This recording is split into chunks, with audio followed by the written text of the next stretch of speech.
ये स्टोरी है एक ऐसे लड़के की जिसका बाप 2 साल में ही मर गया और उसकी माँ ने उसे बहुत ही मेहनत से पाला, जिसे बिजनेस में भी अपने बिजनेस पार्टनर से धोखा मिला। लेकिन इसके बावजूद उसने सदी की सबसे लग्जरी कारें बनाई। मर्सिडीज बेंज दुनिया की सबसे पुरानी और सबसे लग्जरी कार कंपनियों में से एक है, जिसकी कीमत आज लगभग $80 बिलियन है। पर क्या आपको पता है इस आइकॉनिक ब्रांड की कहानी कहाँ से शुरू होती है? तो चलिए जानते हैं मर्सिडीज बेंज की शुरुआत कहाँ से हुई और कैसे हुई।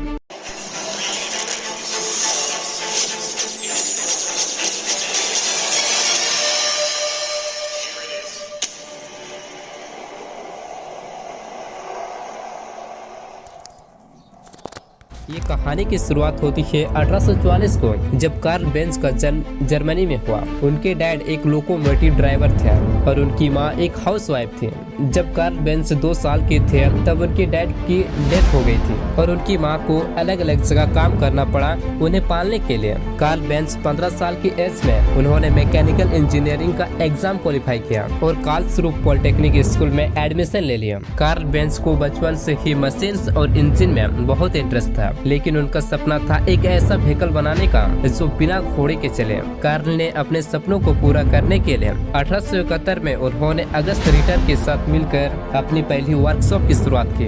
अपने इस नए बिजनेस के साथ साथ साइड में कार्ल ने अपने मोटर गाड़ी पर भी काम करना शुरू कर दिया था और इसके लिए वो इतने ज्यादा पैशनेट हो गए थे कि एक पॉइंट पर आकर अपना सारा कारोबार अपने दोस्त रिटर पर ही छोड़ दिया था। ऐसे में रिटर ने इस छूट का खूब फायदा उठाया और कार्ल बेंज को ही धोखा दे दिया, जिसके चलते कंपनी डूबने की कगार पर पहुंच गई। लेकिन इस मुश्किल टाइम में वेर्था रिंगर नाम की एक लड़की ने इसकी साथ दी जो आगे चलकर उनकी वाइफ बनने वाली थी। वेर्था एक अमीर परिवार से थी और उनके पेरेंट्स ने उनके दहेज के लिए बहुत सारे पैसे जमा कर रखे थे और उन्हीं पैसों से ही वेर्था और कार्ल ने मिलकर अगस्त रिटर का जितना भी शेयर था उसे खरीद लिया। इस तरह लोहे का पूरा बिजनेस कार्ल और वेर्था का हो गया था और अगले 10 सालों तक इन्होंने बहुत से पेटेंट अपने नाम किया, जैसे कि battery, the spark plug, carburettor, clutch और गियर शिफ्ट जैसे कई सारे पेटेंट अपने नाम करा चुके थे। इतने पेटेंट चलाने के बाद भी ये कंपनी पैसे नहीं कमा रही थी, जिसकी वजह से कार्ल कंपनी के कुछ शेयर इन्वेस्टर को बेच देते हैं और इसके बदले में पैसे लेते हैं और ये प्रोसेस चलता रहा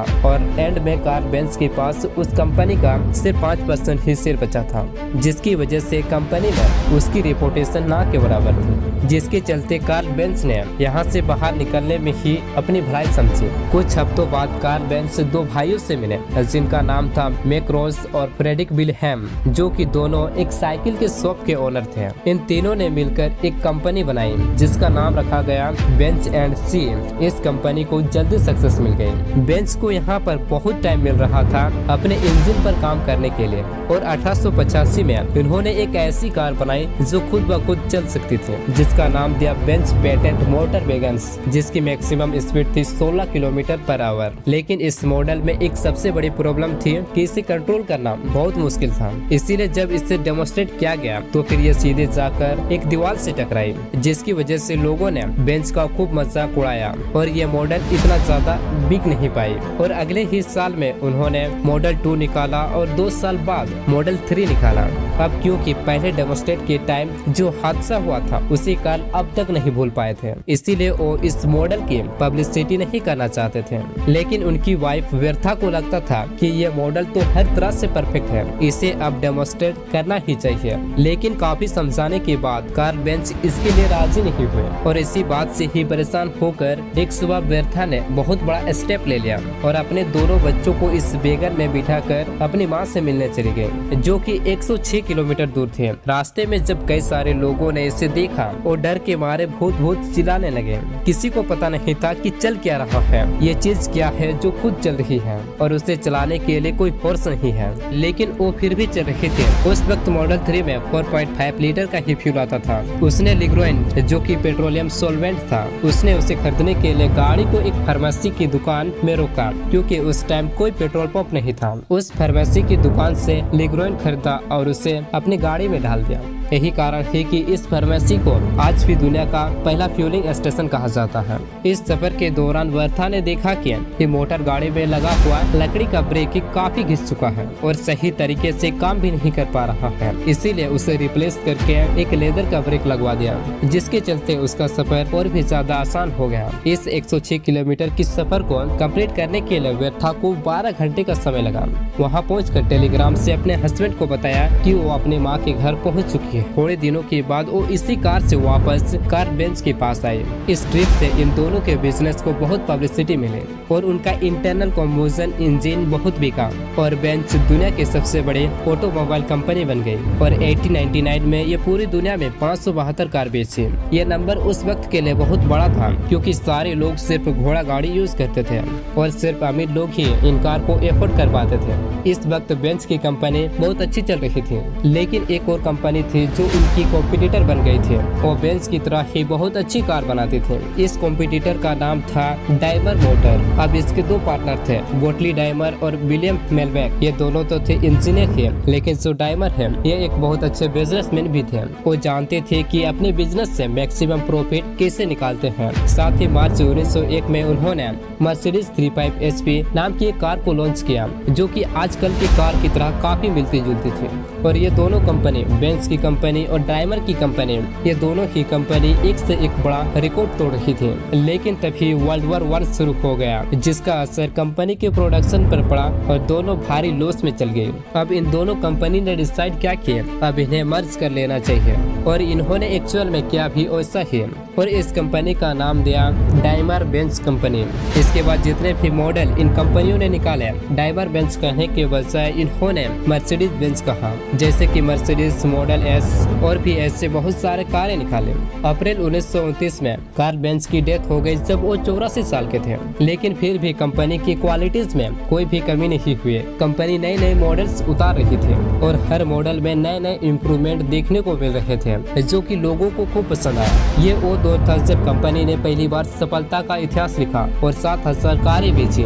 लेकिन 1933 में जैसे ही जर्मनी का सत्ता एडोल्फ हिटलर के हाथों में गई, मानो उस समय से सब कुछ बदल गया। हिटलर को मर्सिडीज बहुत पसंद थे। हिटलर चाहता था कि पूरी दुनिया को पता चले कि जर्मनी की कारें ही सबसे बेस्ट है। इसीलिए डाइमर बेंज कंपनी को कहा कि तुम ऐसी कारें बनाओ जो दुनिया में सबसे तेज चलती हो। और हुआ भी वैसे ही। उस वक्त जितने भी कार रेस हुई, उसमें से मैक्सिमम रेस बेंज की कारें ही जीती।